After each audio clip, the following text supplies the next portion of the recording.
Hello, it's Thursday, and today's video is going to be a little bit different from my other ones. It's actually going to involve a whole bunch of different things rather than just one centralized theme.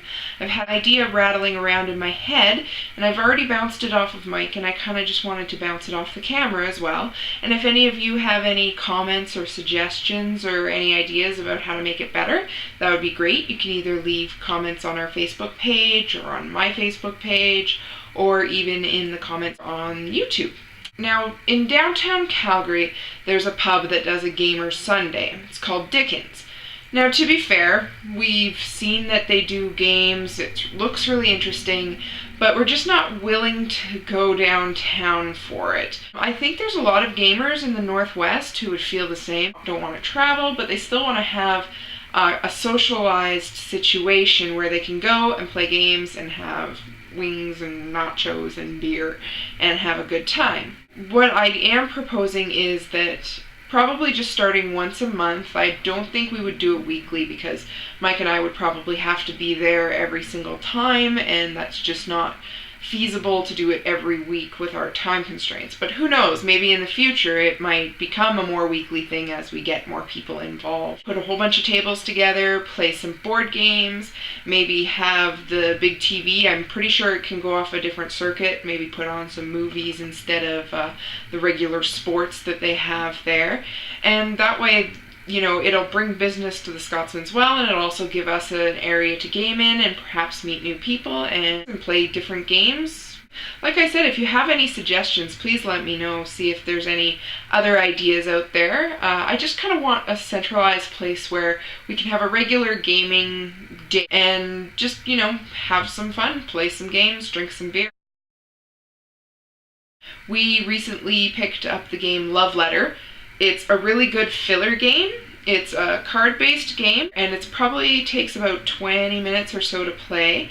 Essentially, what you want to do is you want to get your love letter to the princess. It sounds really stupid. Believe me, when I first heard of it, I'm like, this sounds really dumb. And I read more reviews, and the reviews were like, you know, this game is great. It's a really simple dynamic. It's good to break up a gaming session where you have some hardcore games and then, you know, you just want a little 20-minute filler that you can go through. I have heard that it is more fun with more players and maybe even a double deck.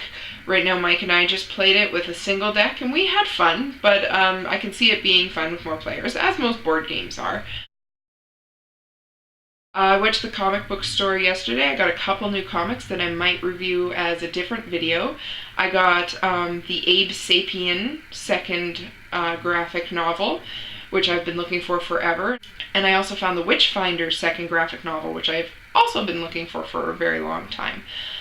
Those two, I think you'll remember me talking a little bit about them in our Hellboy video, but I'm looking forward to reading those. I also picked up a John Constantine Hellblazer, which I absolutely adore. He is a great character, super badass. Most of you have probably seen the Constantine movie with Keanu Reeves.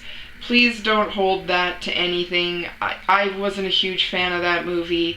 It really didn't do the character justice. Like, the actual character, well, first of all, he's blonde, and Keanu Reeves is not blonde. Second of all, he was British.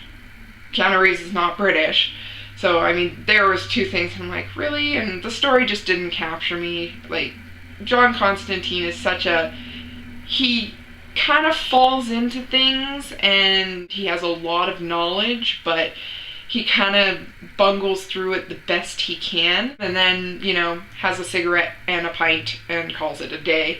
So I really like him as a character, and I really like the comic books, and I'm kind of sad the movie didn't really do him justice, but, you know, if you could go check out Hellblazer, John Constantine, he is a badass. So that's all I'm going to say. And it kind of reinforces this thing that I have with characters who smoke. I don't know why. I don't think it's healthy or anything like that. But, you know, Hellboy, Wolverine, John Constantine, like, they all smoke and they're all my favorite characters. So, I'm not sure what you can really take away from that. Mike said it might be a bit Freudian, but I don't think we should read too much into that. So yeah, that I think is my time for this week, and this is a logical stopping point.